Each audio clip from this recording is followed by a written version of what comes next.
Morning, folks. Today we're going to get some chores done, and I'm going to show you what it's like if you're thinking about raising broilers on pasture, thinking about raising layer birds in a pasture, thinking about brooding chicks and turkeys or turkeys, thinking about rotating cattle in a rotational grazing system. We're going to do it all this morning, and part of this is when I started farming, I had to look all over for so much information, trying to find the answers. It seemed like there was always the answer to questions that I didn't have, but I couldn't find the answer that I needed. And part of this channel is to show you how we're running a full-scale, six-figure, small family farm, essentially on a part-time basis. We work off-farm jobs, and we also work this farm. We don't have any employees, just me and my wife. We have 3 daughters who are ages 5 to 11, and we don't have really any other outside income of the farm, meaning a big part of our farm revenue is not from YouTube, it's not from Amazon, it's strictly from sales from the farm. We do make a little bit from Amazon. I think we made like $500 last year. Not quitting our jobs for that. With YouTube, we haven't even gotten a paycheck yet, so if you know anything about YouTube, that tells you how much we make with YouTube. So it's strictly farm income, but we wanted to share what we're doing with you and hopefully be able to answer some questions that you might have. Again, the part-time farmer, that's sort of what it's about, is growing your farm, and maybe your part-time farm becomes the full-time farm. Let's get into chores. We'll talk about everything as we're doing it. We'll show you how we're doing everything, what we're doing, why we're doing it. And then if you stay to the end, I think we'll have a quick little conversation about one of the most important things I think there is to being a part-time farmer. All right, let's do it.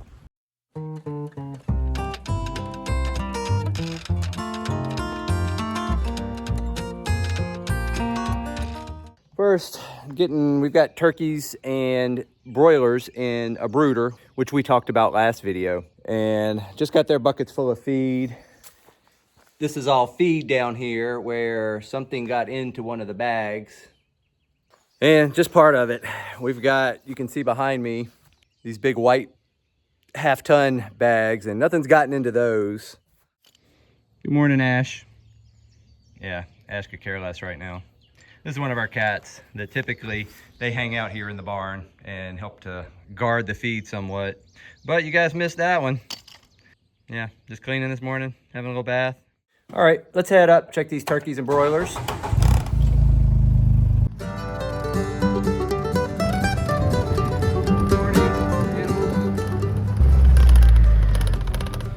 And my wife filled up the water this morning before she left, so that should be good.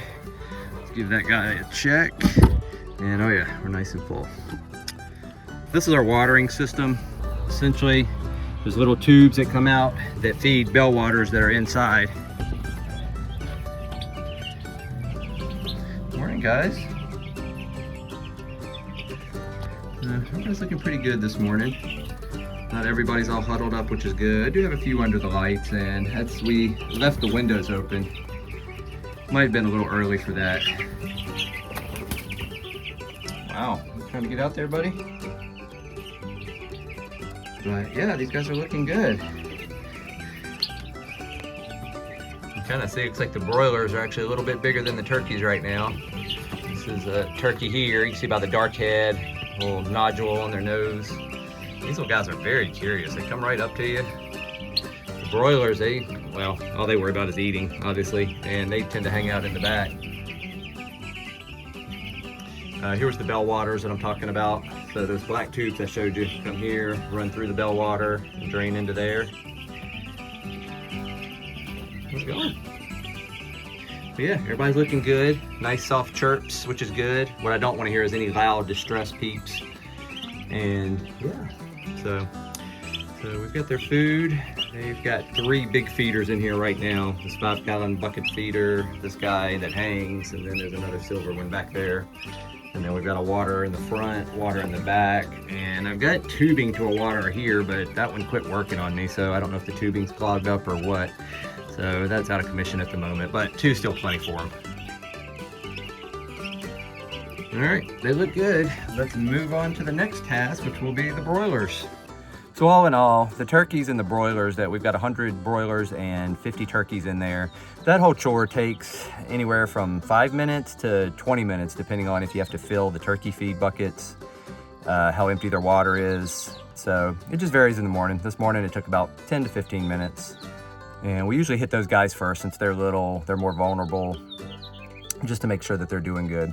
All right, now we'll go do our bigger broilers that will be going to the processor in 1 week. Let's go check those guys out.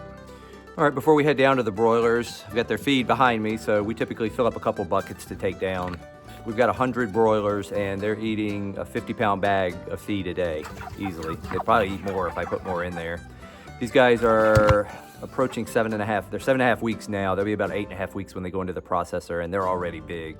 We're gonna probably have quite a few birds dress out over 6 pounds, which is great from a poundage standpoint because you sell by the pound, but it also sucks a little bit because a 6-pound bird is expensive, and a lot of people don't want to pay that much for, you know, that big of a bird. We'll see, but they've grown out great, and let's get their feed down to them, and we'll talk about those guys when we get down there.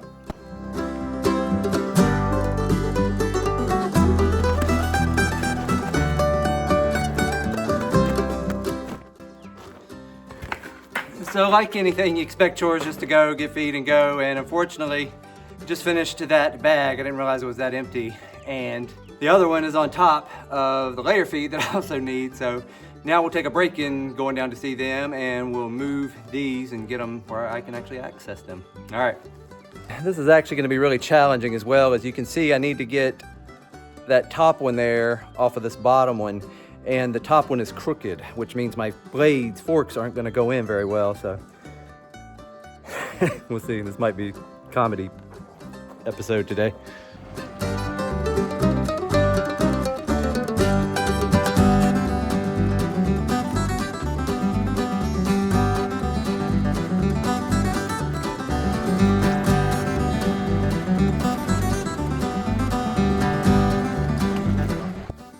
All right, we got it down. Not too much trouble. Everything's in. We didn't stab any bags. That's what I was worried about, stabbing that either bottom bag or the top bag, stabbing the bottom, and then you got a mess. All right, let's finish getting this broiler feed and we'll go feed these broilers.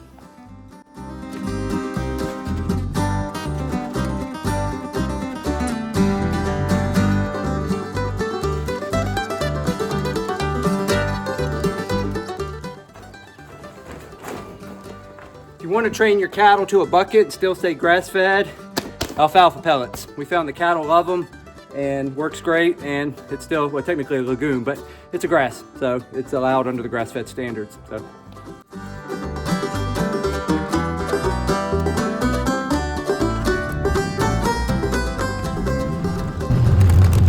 All right, we're down in the bottom.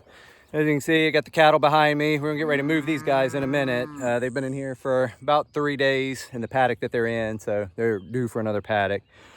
And then this is one of our hydrants down here, so we're gonna fill up the chicken water. We have a big water wagon, but we found it's just draining too slow. These hydrants, I can fill them up really quick, and their chicken tractors are back there. So they're pretty close, almost close where I could run a hose to them. But these guys are gonna go in a week, so we'll just keep doing the buckets and let's get these guys some water.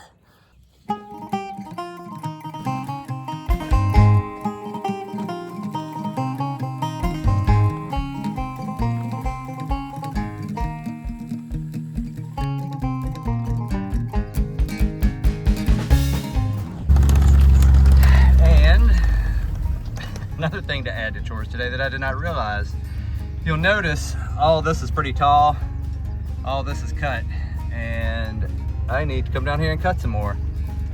Great, so that'll add another 30 minutes to Chores. No, God, please, no, no, no! And this is where you have days that Chores will go fast, and you have days that Chores take all day almost. So we will run up and get the lawnmower. Yeah, it's kind of wet. And we'll try to cut another big swath through here. Then we'll have to move this electric fencing that we have. Yep, and then we'll move the birds and get to what would just be the normal chores of moving the birds and filling their waters and feeds. So that's how it goes.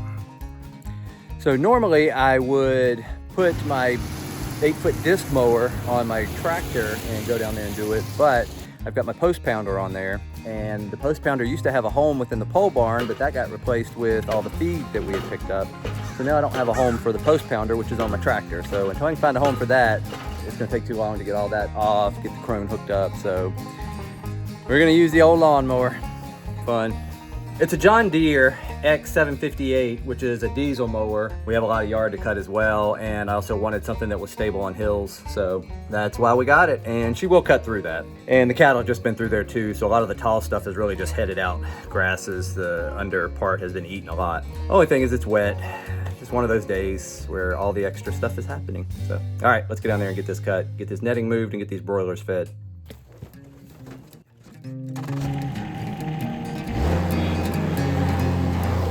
All right, we're down here in the bottom. What we do is we mow an area just in front so it makes it easier to pull these chicken tractors.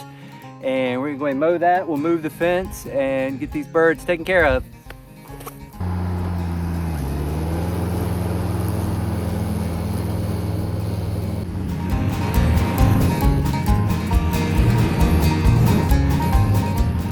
Whew, this day just keeps getting better. It's starting to rain now, so we've got everything cut.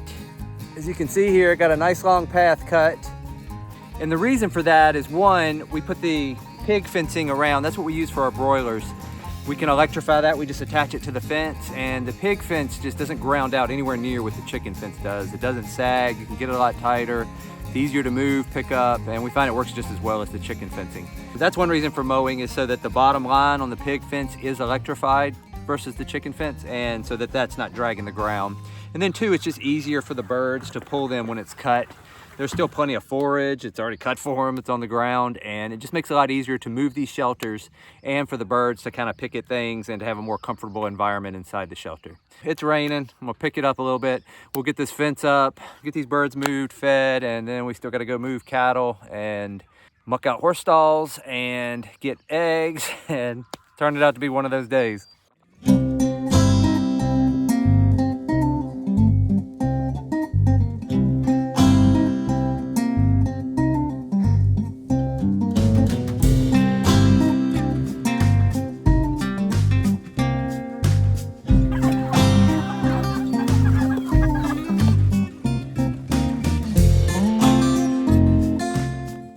All right, you can see they're really hungry this morning. These birds are really getting big. I wish we could take them this week, but just not the case. We're giving them one thing of feed a day, so they do tend to run out at night. But we're just trying to keep them from getting too big. Again, I wish we were processing on farm, but unfortunately, well, not unfortunately, we got dates with a processor just because we're so overwhelmed with everything else. And unfortunately, you're at the date, so we're gonna be about 8.5 weeks when we're taking these guys in. And these guys just grew out really fast. Usually 8 weeks is our goal, but man, these guys grew out good, and if we were doing it on farm, we would have probably done them around last week if possible. All right.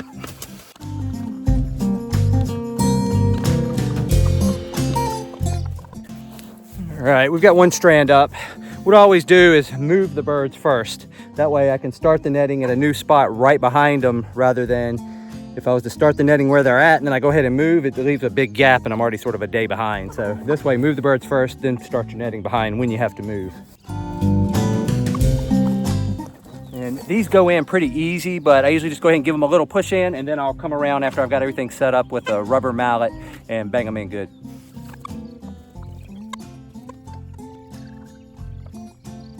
Right here around this curve, it gets kind of long, so what I do is I leave it loose and then just get a step-in post.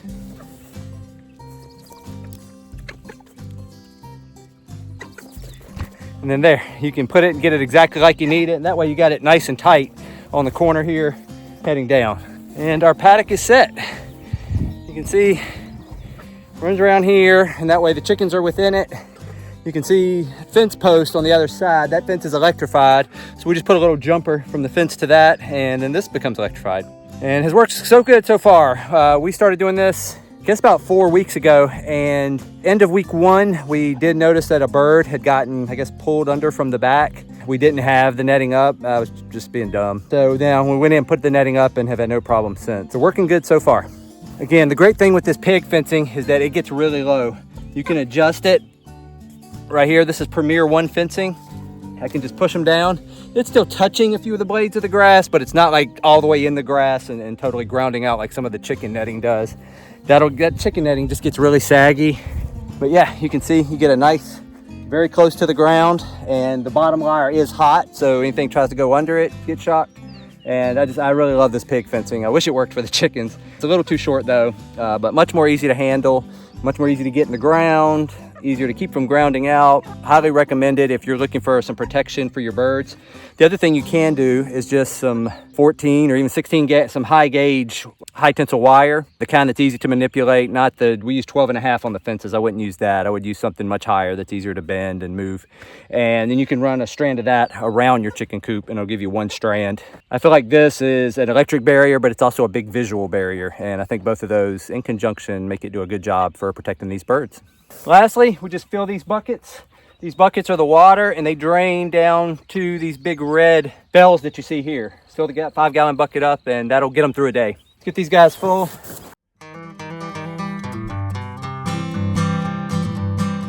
The tops help to keep, there's really nothing to fall into it, but they will grow algae. So the tops help to keep algae from growing, which then in turn help keep from clogging up your filter in the red bell.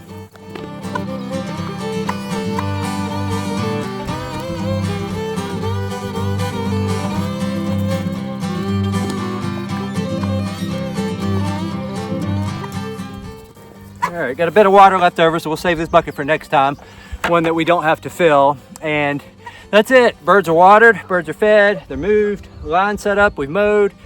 Whew, took a little longer today. Usually it's just move them, feed them and water and done. And like I said, the mowing, the setting up the fence, the taking up the fence, that adds at least another 30 minutes. But that's done. Won't have to worry about that for another week or two. Now let's go move the cattle. Trying to get in when the cattle are on the gate is always a challenge.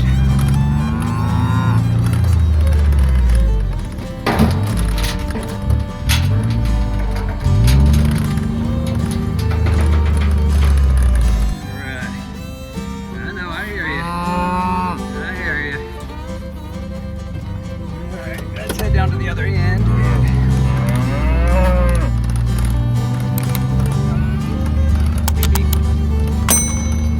All right, sorry, I had to set the phone down for a minute. Now we're on the other side of the fence where you can see the grass is much taller, much fuller. They're working their way down, so we just need to set up another line running across here, and then we'll open this line up, let them in, and this line will then become, which is now the front line, they'll be on the other side, it'll become the back line. When we're determining our paddock size, we're basically trying to figure out how many days before we're gonna move them again, what the weather's gonna do. If it rains, it tends to get more muddy and more pressure, so we need to move them a little faster. And again, we shoot for 3 days is our goal. That is enough time for them to eat down pretty good and not go back for seconds on some of the younger stuff and give that a chance to grow back. And then we're usually around 45 days before they hit the same area that they were on. Let's run this line and get these guys moved over.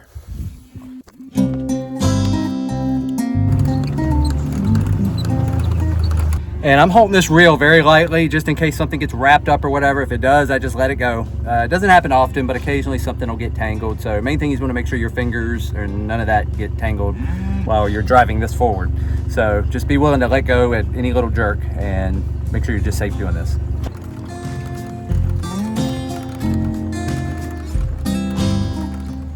All right, we've made it to the other side of the paddock. I'm gonna put in a T-post, and that is what we will hang our reel on. And the cattle now think that they're coming in this way. Feel bad for the guys. They're going back and forth as I go forth. I go back and forth, but they'll have good grass here in a few.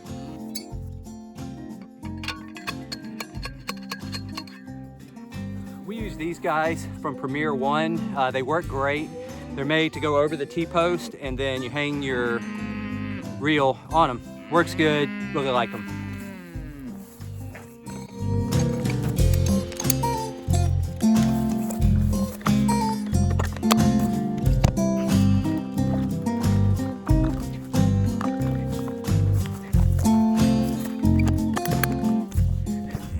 And there we go. Nice. The thing I like about this is not hanging it over fences and stuff. It doesn't touch the fence. I don't have to worry about it grounding out. It's just a super simple system. You know, we've got our fence line running. We're going to put our step-in post, and I think the cows are ready to move.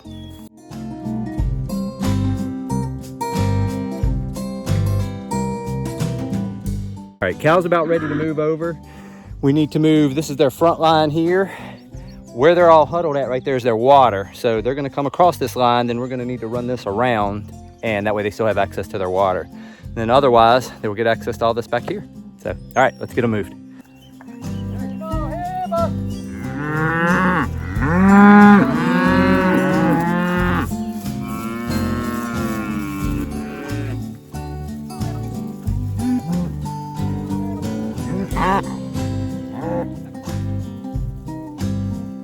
All right, and that's it. Once they start getting the routine down, they'll pretty much move every time.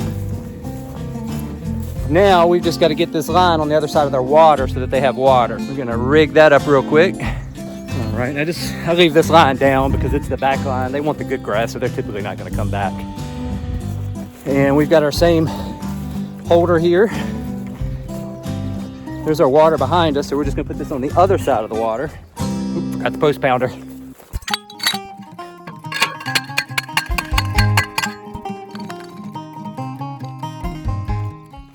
All right, so that's ready for our reel. And then we just got to put one more in the corner here so that then we can run the line around the water.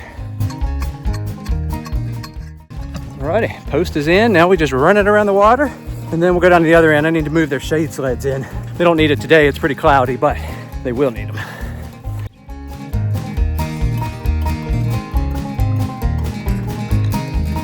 All right, so now their water's open to this pasture here. Let's we'll get up this T-post, make sure this guy's tightened up a little more, and then go move the shade sleds.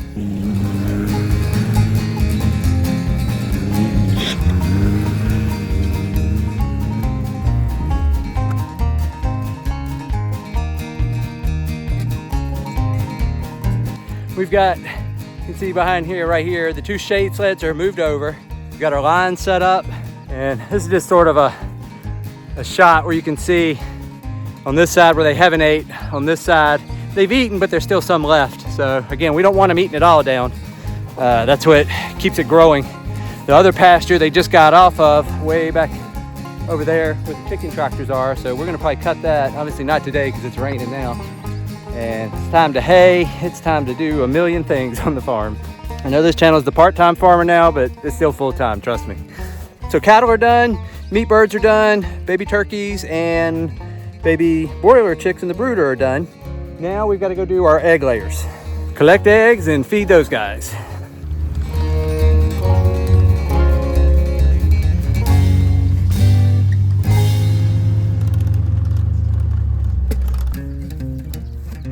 Turn your fence on.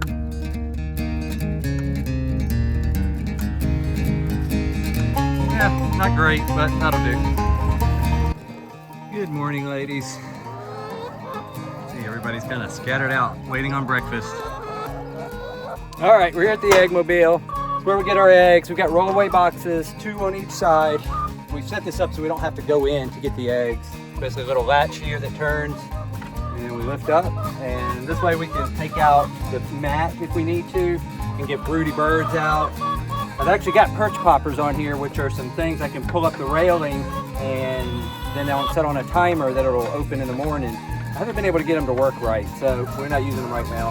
But I haven't really needed to. We've got 4 other mats that when these mats get dirty, we put them in 5-gallon buckets, let them soak for a day, and then we just put the new mats in here. So we just rotate them out. If you want to see our entire egg laying operation, click on the link above where we go from beginning to end on how we raise our egg laying birds.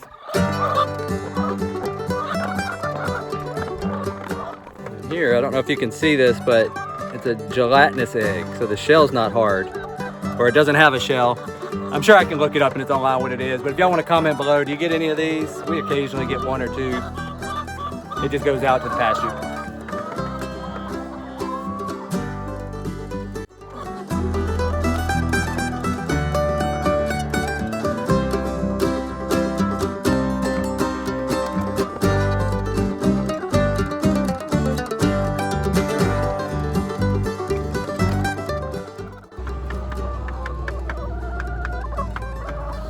All right, so we've got probably 150 eggs in there. 150, 12, be about 12 and a half dozen, and it's $6 a dozen. It's about 75 to 100 bucks.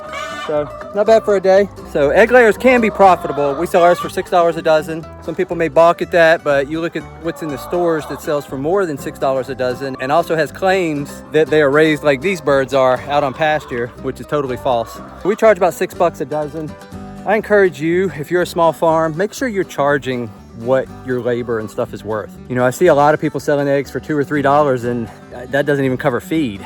And it's okay, it's one thing if you're bringing in a little income, but if you're trying to do this for a business, you have to be profitable or you're not in business. And being profitable means charging a price that covers not only the cost of what you're doing, but the labor of what you're doing as well. So don't be ashamed of your price. I'm a big believer in that these eggs are much more healthier than what you will buy in the store. Over the long term, that health is going to improve your health. And that means you're going to have less medical bills. And I'm not saying the food cures it, but what I'm saying is it's part of a healthy lifestyle. There is a cost to cheap food with chemicals in it that is more fillers, fats, carbs than actual product. You know, even products that you wouldn't think that have stuff in it. Ground beef is a perfect example. You get ground beef in the store, and I'm sure you've all heard of pink slime, lean processed beef, something, I don't remember what the actual name of it is, but it is a cooked up product that is added to ground beef in order as a filler so that from a poundage standpoint, there's more per pound. And it's just, and it can be called ground beef is the bad things that you don't even know. And like I say, I believe that just because food's cheaper doesn't mean you're not paying for it in one way or another. Don't be ashamed to charge what you need to charge to be profitable, especially if you're providing a premium product raised in the exact way that all the other packages in the stores claim to raise theirs.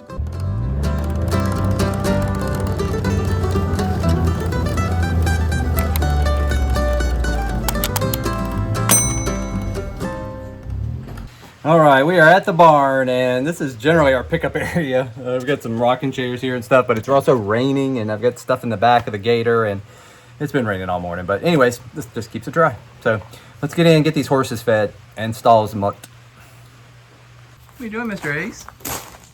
All right, hello, and goodbye. Psst. You coming out? Being antisocial today? Oh, there you are. How you doing this morning, buddy? Yeah. How's it going? This is Ace. He is my wife's horse. Just a gentle giant. And he's waiting on food, so let's get him fed.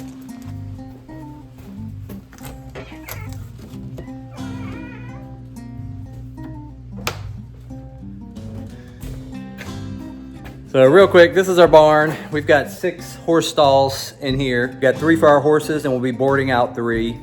We've talked about that in a few of our other videos, that we were looking for some different ways of making income on the farm and looking for a way that we could do a service-oriented business versus just selling products that are dependent on packaging, processing, this and that. A service-oriented business means we've got the barn, so we don't need to buy products in order to make a profit. We just need to get people in here. So we're still finishing out this barn. Most of it's done. We've got to put in a wash stall and then really just some tidying up, and it's ready to go. That said, these guys behind us are my family's, and they need to be fed this morning, so let's get them some food. And this is our tack room slash egg washing room. We've basically set this up. We've got tack in the back, and we can put more stuff on the wall here. We've got stainless steel tables, big sink, and then this is a 4-gallon hot water tank. Works great. We got it off of Amazon. I'll put a link down to that below. Can't use it during the winter, but makes great during the summer, and we do use it during the winter. Obviously, this is all insulated with R30, so we can put a heater in here and actually keep it warm. If you're in a barn that doesn't have insulation, though, obviously this is something that you couldn't use during the winter. But we can use this guy year-round, and gives us hot water to wash our eggs. This is yesterday's eggs, and then I've got a basket out in the gator I need to get. So with our eggs, we typically will get 2 days worth before we wash them. That just makes it more efficient and gives us a break from washing eggs. That's one of the chores I hate on the farm, I'll be completely honest with you. Fine, you're telling it like it is. It's one of the things about egg layers. It's the first thing everyone gets into because they're easy, they're small, they're simple, but they are the most labor intensive, and I would say input intensive thing on the farm. You have to buy cartons for the eggs, labels, you have to have an area to wash the eggs. You have to buy the chicken's feed, obviously. You have to buy them grit. You have to buy the oyster shell. And we make money with it, but it's one of those things that as I get older into farming, this is probably the first thing that will go. So, all right, just being honest with you. All right, let's get these horses some feed.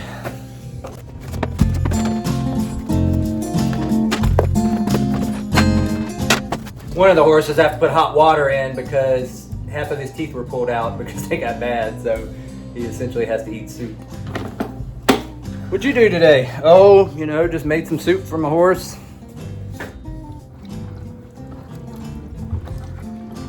Shows dedication.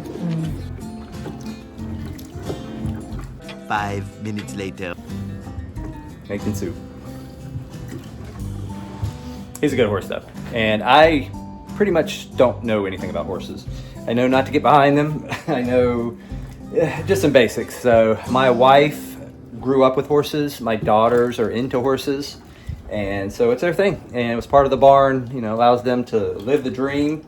We can get people boarding in here that will help actually pay for the barn. And it's just one of those things that we're fortunate to have, to be able for them to live out their dream. And that's going to lead us into what I want to talk about here in a minute. So let's get this done, get these to the horses, and then we'll talk about it. Down there, you were fixing it to get in your stall. Yeah. All right, Mr. Soup Man. Mr. Ace here gets soup. You ready to go? Come on. And we have to take him outside because where he doesn't have teeth, he just makes a big mess. All right, come on, outside. Come on.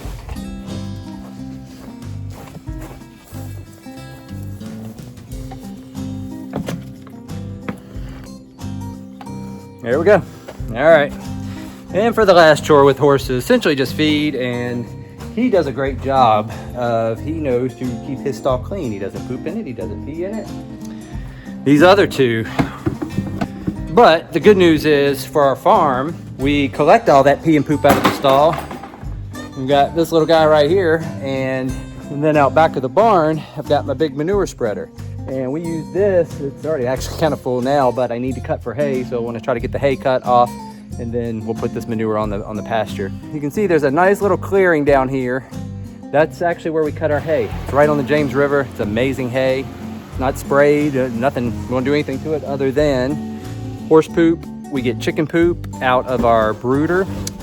We get chicken poop out of our big chicken house, and all of that goes into here. And then the horse poop, the chicken poops, all the poops basically go down on that pasture. And that's what feeds the grass. Kind of a circular system where we're taking waste, putting it on the pasture to grow grass to feed the cattle who make manure that still helps the pastures grow. And it's a little labor behind it, but you know, when you're making hay, if you're taking stuff off the land, you got to put stuff back. That could be synthetic fertilizers, and we don't want to use any of that. This is just a way of taking all this feed that we're buying for the chickens, not only growing out the meat birds, growing the other chickens and making eggs, but then we can take the manure, put it on the pastures that then grows food for our cattle. It's a great system. It's one nature already created, and we're just trying to mimic that.